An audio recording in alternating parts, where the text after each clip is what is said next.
Bonjour à vous, le Black History Week 2026 honore la mémoire des esclaves. C'est à travers une marche mémorielle que les participants ont été ramenés dans le passé. Avec le Black History Week, le silence prend le pouvoir. Sous un soleil radieux, Dr. Sylvester et Jack Boto et ses autres ne marchent pas.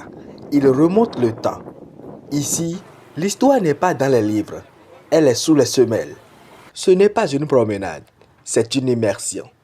Chaque mètre parcouru est une cicatrice qui se rouvre.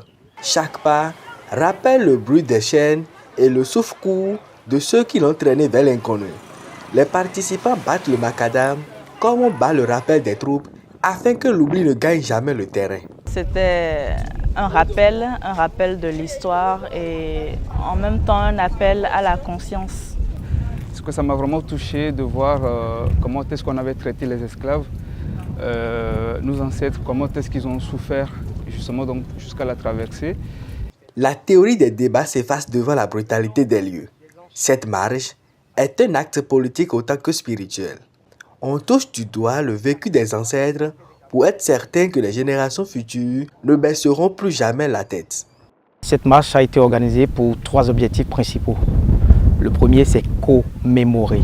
C'est réaliser ce devoir de souvenir et de mémoire en l'honneur des millions d'Africains déportés dans le cadre de la traite négrière. Deuxièmement, c'est éduquer. Cette marche se fait avec des associations, avec des étudiants.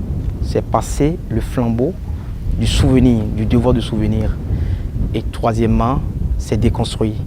Déconstruire tout le vocabulaire colonial qui avait été construit, qui avait été élaboré autour des mémoires de la traite négrière. Ce n'est plus le récit d'une défaite, mais celui d'une résilience.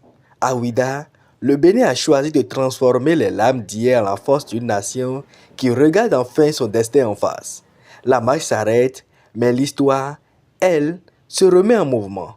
C'était Donatien Sowanou depuis Cotonou au Bénin pour Nouvelle Hope.